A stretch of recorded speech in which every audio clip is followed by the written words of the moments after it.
जय हिंद, जय भारत, जय श्री राम। ये विषय होगा अयोध्या में मकान तोड़ने के ऊपर। बहुत से नेता, जिसमें अखिलेश खुल्ला कह रहा है कि जोगी जी ने मकान तोड़ दिया, उनका खैर नहीं लिया, पूछा नहीं, कुछ मुआवजा नहीं दिया।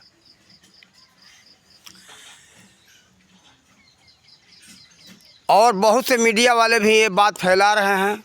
लोगों को क्या पता, जो जाकर के इसका सच्चाई के बारे में नहीं जानते हैं, उनको नहीं मालूम है। देश के लोगों को पता नहीं। जो वहाँ का स्थानीय आदमी है, जो अयोध्या में जाकर के इसके विषय में पता लगाया है, पूछताछ किया, उसको पता होगा।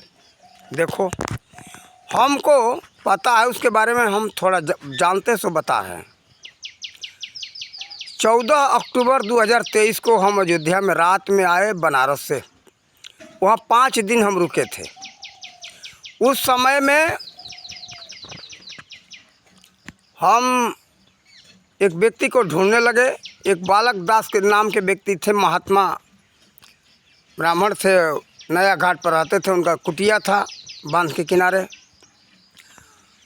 तो हम उनको ढूंढने लगे। उनका दामाद मिला, अपने घर पर ले गया।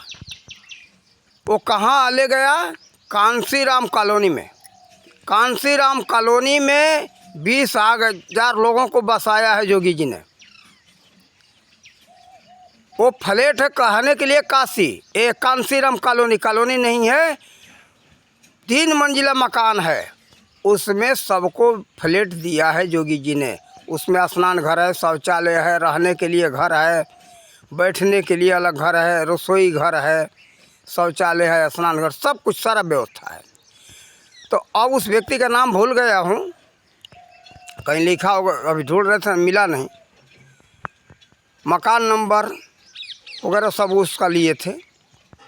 तो देखो, जाकर के जिसको देखना हो तो हम एक का बताएंगे, लेकिन जाकर के नया घाट से 2-2.5 किलोमीटर दक्षिण तरफ देखे कांसीराम कॉलोनी में कौन रहता है। क्या जोगी जी और मोदी जी जाकर रहते? और ये शैतान कहते कि उसका मुआवजा नहीं दिए। बताओ, अवैध ज़मीन में कब्जा करके सरकारी ज़मीन में मकान बना लो और फिर मुआवजा मांगो।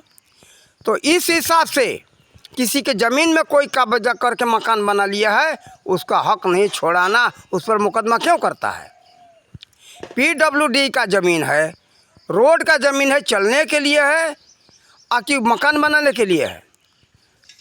इस तरह से जोगी जी ने तोड़ा है। किसी के खाते के ज़मीन में, लीगल ज़मीन में मकान जो बनाया उसको नहीं तोड़ा। जो दुकान बनाया उसको नहीं तोड़ा। और लीगल ज़मीन है, जो अवैध ज़मीन है, उसमें लोग कब्जा करके मकान और दुकान बनाए थे, उसको तोड़ा है जोगी जी ने। फिर भी मुआवजा दिया है।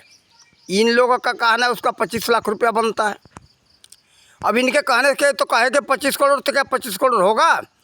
सबको 1 लाख, 2 लाख, 28 लाख, 3 लाख, जैसा जिसका कीमत था वैसा कीमत जोगी जी ने दिया है। हमसे बात हुआ तो ये लोग कहने लगे कि हम सैकड़ों वर्षों से रहते थे। अरे तो 500 वर्षों से रहते हो, सरकारी ज़मीन में है, रोड में है, रोड चलने के लिए बना है। अब जोगी जी के पहले अभी तोड़ करके जो खाली कराएगा, नहीं तो पहले अयोध्या में इतनी दिक्कत थी, जो गया होगा उसको पता होगा कि चलने के लिए जगह नहीं था। गाड़ियाँ बहुत धीमी चलती थी, धीरे धीरे गाड़ियाँ निकलती थी। फिर भी बाईपास रोड बना करके गाड़ी के लिए बना दिया गया। वहाँ इतना सखरा जगह हो गया था, सखरा गली, कि लोगों को निकलना मुश्किल था। तो कैसे लोगों को व्यवसाय होगा? आज जो है वो क्षेत्र जो है रावण का हो चुका है। एक बहाना है कि जोगी जी ने तोड़ दिया। अरे मन तो था कि चोरों और गुंडों को जिताने का। उसी चोर और गुंडा को जिता करके, ये चोर और गुंडा का पार्टी है और चोर गुंडा उसको साथ दे रहे हैं। इससे पता चल रहा है ये चोर गुंडा बहुत ज़्यादा हैं, इसीलिए चोर गुंडा का सहयोग दे रहे हैं। और ये लोभी लालची। अभी एक बात और भी याद आई। अभी अखिलेश और राहुल 1 लाख रुपये देने का वादा किए हैं, इसलिए सभी लोग ज़्यादातर वोट उनको सबको दिए हैं। अरे हिंदू लोभियों और डरपोकों, ये 350 साल के पुराना इतिहास तो हमको मिल रहा है गुरु गोविंद सिंह के समय से। उसके पहले का इतिहास के बारे में हमको पता नहीं है। ये लोभी लालची डरपोक इस्लाम स्वीकार किए और इस्लाम के मानने वालों का साथ दिए। उस समय गुरु गोविंद सिंह का भी साथ नहीं दिए थे। यही हाल आज हो गया है। इतने न्यायकारी जोगी जी और मोदी जी उनका ये सहायता साथ नहीं दे रहे हैं, लोभ लालच में आकर के। लेकिन देखना, अगर इनकी सरकार बन भी जाएगी, बताओ, मध्य प्रदेश में कहे थे कि हम कर्जा माफ़ कर देंगे। जोगी ये किसानों का क्या माफ़ किया कांग्रेस ने? जब उसका सत्ता था, कांग्रेस, कमलनाथ वहाँ का मुख्यमंत्री था, तब है याद? अरे पुरानी इतिहास तो देखो, उसने क्या किया। अब तो कह रहा है कि हम देंगे। दे ना दे, कोई निश्चित है देगा ही नहीं। अरे मूर्ख, विचार तो कर। जिसके घर में 5 महिला है, 5 लाख रुपया हर साल कहाँ से देगा? वो कहाँ से देगा? बोल, विचार तो कर लो भी। अरे लोभियों, विचार नहीं करते हो, सोचते हो कि 1 लाख रुपया मिल जाएगा। अरे मूर्ख कहीं के, कहाँ से आएगा? मान लो 5 लाख 10 लाख किसान कर्जा लिया है, सभी का कर्जा माफ़ कर दे। कह रहा है राहुल के माफ़ कर दें, वो बैंक का खाता खाली हो जाएगा। देगा फिर कहाँ से? बैंक चलेगा कैसे? उसके बाप का है क्या कि बांट देगा अपने घर से? वो अपने बाप के घर से लाकर कमा करके कोई नेता बांटता नहीं। उल्लू बना करके, सब बेवकूफ़ बना करके सब जीत जाते। जीत जाने के बाद कुछ नहीं। अब आओ, मुझे एक बात याद आई।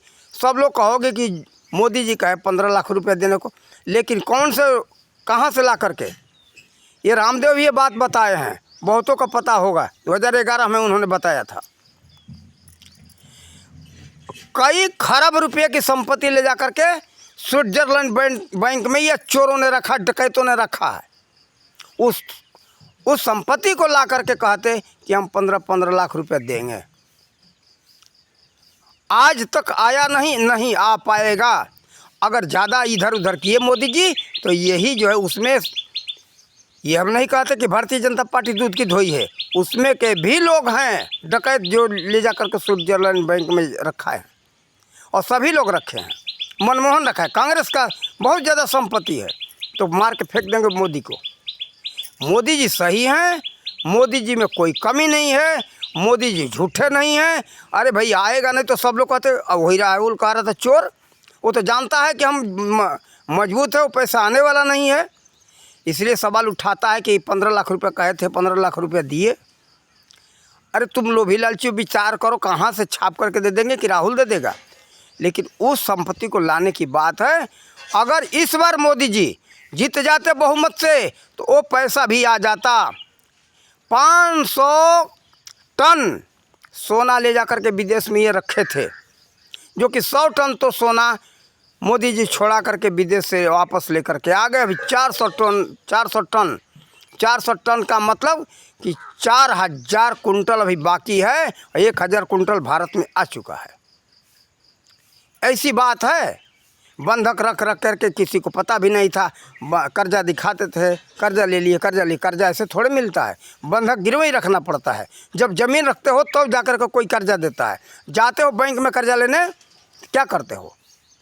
बंधक रखते हो कि हम ये खाते का ज़मीन हम आपको बंधक रखते हैं, अपना खतौनी लगाते हो, सब देते हो, लिखा पढ़ी होता है, पूरा बंधक रखते हो, तो बैंक कर्जा देता है। तो विश्व बैंक से ये लोग सोना रख करके और कर्जा ला करके भारत को ये चलाए हैं। ये अपने बाप के घर से कुछ नहीं लाए हैं, ऐसे नहीं कर्जा मिलता है। उसके जगह पर सोना जमा करना पड़ता है विश्व बैंक में, तब जाकर कर्जा मिलता है। और कर्जा रखने के बाद वो जो है कि कर्जा मिलता, ऐसे नहीं मिलता। और उसी को मोदी जी छोड़ा के लाए हैं। 1000 कुंटल यानी 100 टन, और अभी 4000 कुंटल सोना अभी विदेश में पड़ा हुआ है, उसको लाना है। इस बार जीत जाते तो सब लाते। अरे भारत का गौरव कितना बड़ा है, भारत का सुरक्षा कितना बड़ा है। अरे लोभी लालचियों, तुम सबको इस चिंता नहीं है।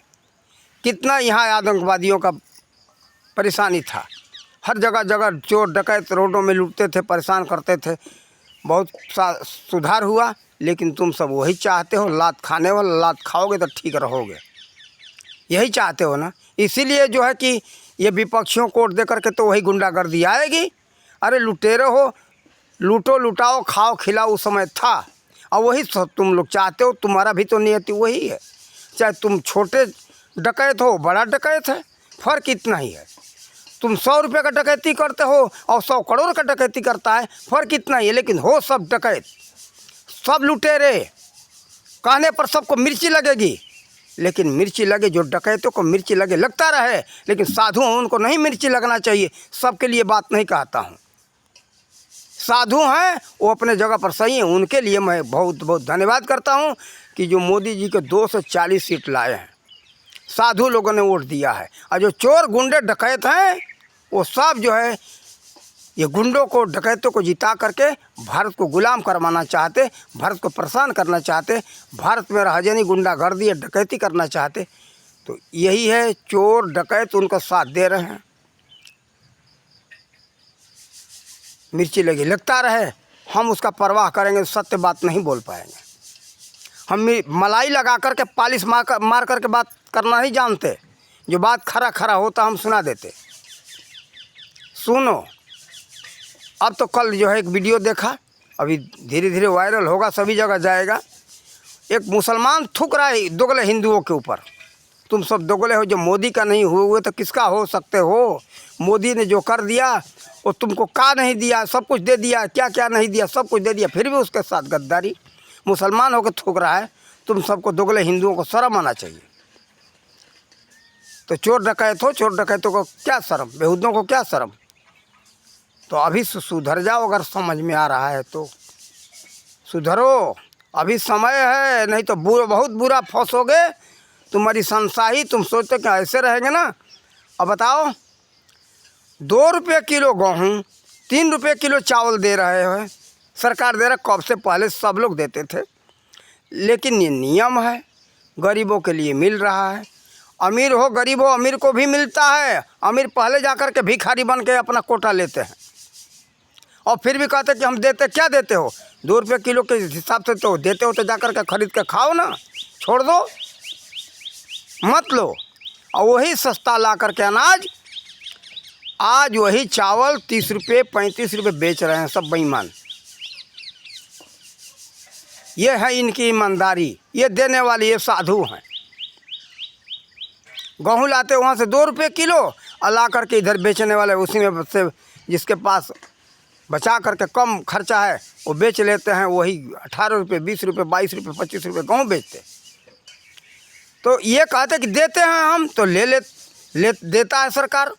अरे देता है, बहुत से लोग कहते तो जा करके 2 रुपये किलो खरीद के लाओ गेहूँ और 3 रुपये किलो चावल, तो समझूँ मैं देते हो टैक्स, ठीक है, लेकिन 2 रुपये किलो चावल 3 रुपये किलो चावल थोड़े है। कोटा में 2 रुपये गेहूँ और 3 रुपये चावल है। इस हिसाब से देखो, ऐसे अनैतिकता की बात मत करो, तुम सबकी नीयत खराब है। वही हो बेईमानो चोरों कि गाय का दूध खा करके गाय को भगा दो, और बैल को जोत लो और बैल को भगा दो। वही हो सच्चे ईमानदार, बहुत नीयत अच्छे वाले। तुम सबका नीयत दिखाई दे रहा है। उत्तर प्रदेश में जितनी गद्दारी हुई किसी राज्य में नहीं हुआ है। धन्यवाद मध्य प्रदेश वासियों को। मध्य प्रदेश में पूरा जो है सम्मान वाले हैं, बड़े बेचारे इज्जत वाले हैं, नीयत अच्छी है। बहुत बहुत साधुवाद उनको, मध्य प्रदेश वालों को, कि मध्य प्रदेश के सभी लोगों ने मोदी को जिताया, वो बहुत सही किए। लेकिन जिस जगह पर राम मंदिर बना, पहले कहते कि सरकार बनाता नहीं, बन गया तो उसी को लात मार रहे हो तुम सब।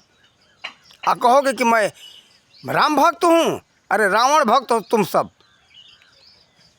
रावण भक्त नहीं होते तो ले करके मोदी को पूजते, उसका चरणोदक लेते, चरण धो करके पीते तुम सब।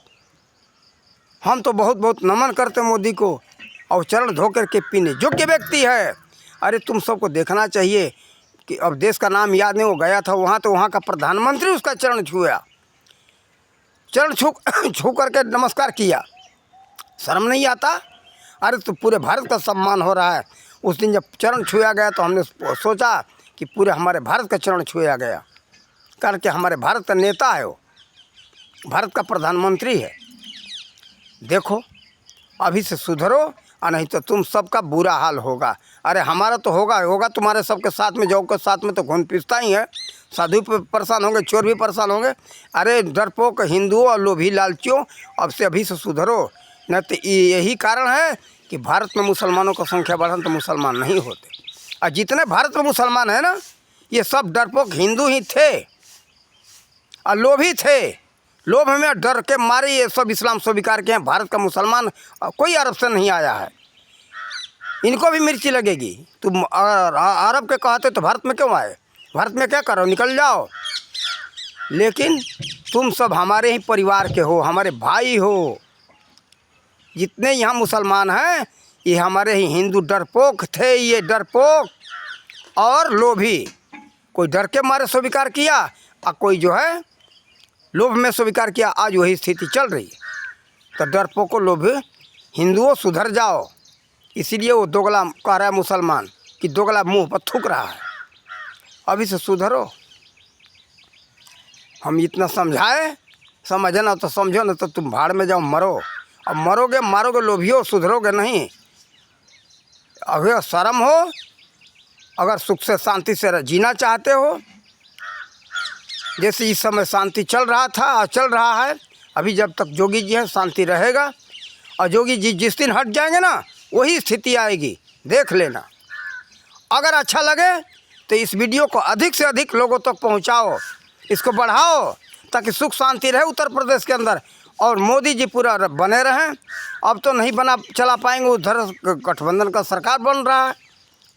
अगर गठबंधन रहेगा, गठबंधन नीतीश है जैसे चंद्रबाबू नायडू कहेंगे वैसे चलेगा, चिराग पासवान जैसे कहेंगे वैसे चलेगा। लेकिन ये साधु होंगे, नैतिकतावादी होंगे तो सही ढंग से चलाने के लिए समर्थन देंगे मोदी जी को, तभी जाकर के सबको सुख शांति मिल सकता है। मोदी जी सही चला रहे थे। यहाँ से आतंकवाद भ्रष्टाचार को उखाड़ फेंकने का उनका प्लान था, सबको पता है। लेकिन तुम सब चाहते हो कि आतंकवाद भ्रष्टाचार रहे, कारण कि तुम सब, इसका मतलब लगता है कि तुम सब स्वयं आतंकवादी और भ्रष्टाचारी हो, इसलिए आतंकवादी भ्रष्टाचारी के साथ दे रहे हो। हम तो इतना दिन जानते थे कि थोड़ी चुटकी भर लोग हैं, ये लोग क्या कर लेंगे। लेकिन समाज ही इस तरह का है, तो फिर एक साधु क्या कर सकता है? कोई बात नहीं। तुम सबकी जैसी इच्छा हो वैसी करो। हमने जो समझाना था समझा दिया। आनंद चाहते हो, सुख शांति चाहते हो तो अभी से सुधर जाओ। इन्हीं शब्दों के साथ वाणी का विराम देते। जय हिंद, जय भारत, जय श्री राम।